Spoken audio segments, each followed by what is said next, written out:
Jason here at User Group, we've got a fantastic display and drawing a big crowd as well. So give us an overview of what we've got here today.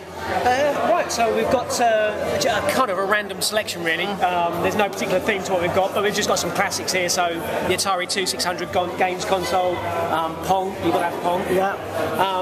A couple of Sinclair machines there, the Spectrum and the ZX81. Both have been modded now so they can play games off of memory cards, making it a lot quicker rather than waiting for the tapes to load. What else have we got down there? The Atari, the Nintendo NES, the original, Toshiba MSX, and Dreamcast, all out on display and playable. Yeah. And at the very end there, we've got a 4-player LAN Doom deathmatch party, I think, going on. Yeah. Should we do a little tour then? Yeah. So starting here, what we've got. This is a lot of people's favourites, and people will recognise that. So what's that one? So we've got the Atari 2600 classic games console. Really one of the early ones to have the whole cartridge thing, because previous to that it was all sort of variations of tennis on Bonitone games and grandstand games. So I mean, I got the Atari 2600 at Christmas. I thought it was the best thing ever. Playing Combat and Space Invaders for the next 6 months solid, it felt like. Fantastic machines. So yeah, there's a lot of love for the 2600. Yeah. And then next up we've got the Binatone there. Yeah. This has been very popular today. I know, it's weird, isn't it? Black and white. You know, all you can do is blips and beeps. Yeah. Everybody loves it. It's so simple, but it's a good game at the end of the day.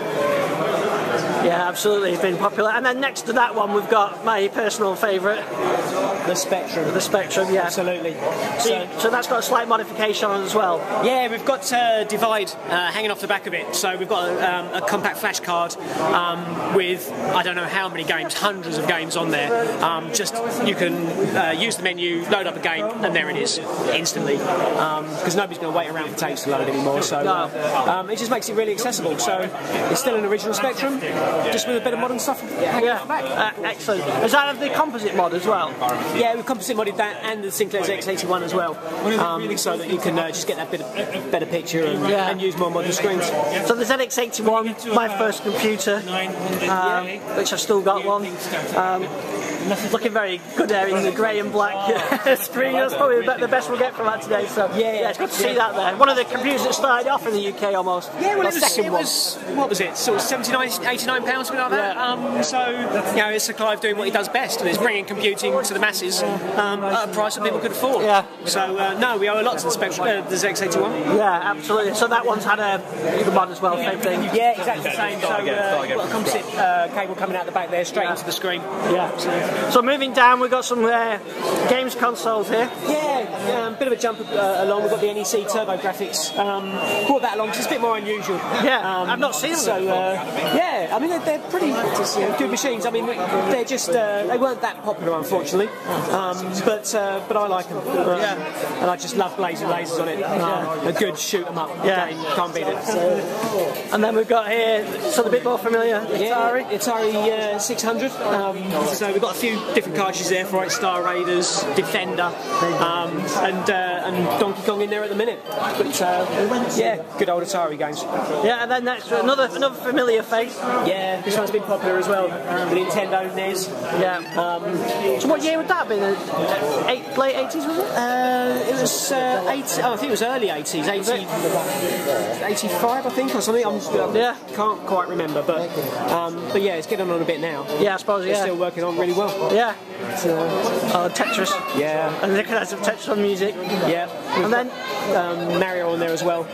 So good stuff. And then the next one next to it, the Toshiba. Now the MSX, I remember from because around this that early late 80s, I was into sort of music stuff, and I had the Yamaha, and I remember Yamaha having an MSX computer. It is, that's right. Yeah. I mean MSX was sort of a number of companies coming together to try and start a standard, and so that everybody could play each other's games and that sort of thing, which worked to a certain extent, mainly all Japanese companies. But again, you know, not bad machines really, and yeah, I think I've got quite a lot of respect for the various MSX machines as they were. And then the Dreamcast has been popular as well. Yeah, that's getting a bit modern for our liking, but yeah, you've got to have a bit of a beaten up game somewhere along the line. And yeah, the kids are loving that. Yeah, absolutely, yeah. And then down here we've got the old favourite, we've got Doom Deathmatch going on. Yeah. So no, this is all good stuff. So this is something we've only just set up. It's specifically for this event. Try and do something a little bit different. It seems to be going down quite well. Yeah, I mean, this takes me back playing, and we were just talking to one of your guys about setting the network up. I remember like ASL and loading drivers and things. People take for granted now. You just plug your Wi-Fi in. Yeah, plug and play just wasn't a term that anybody knew at the time. No, it was more like plug and pray. But yeah, we've had a few issues this morning trying to get them all to work. So for some reason we can't make the mice work. It locks up the entire network just to have mice drivers on there. You don't need a mouse with Doom anyway. No, fortunately not. But, it's a fantastic. I'm so thankful if you could come up today. No, pleasure. So just tell us where do we get more information? I know you're always looking to get people to the site. You've got a great database up there. Yeah. So the website is www.computinghistory.org.uk, and yeah, I think there's about 17,000 items at the minute documented on there. An item could be a piece of paper, or it could be a 6-foot tall computer cabinet. So there's a huge amount of stuff there. Hopefully we're moving to Cambridge within the next, I don't know, 2, 3, 4 weeks, who knows, but it's soon, and we'll have this stuff out on display all the time, so come and see us. Excellent. Well, thanks very much. See you then. Our pleasure, thanks.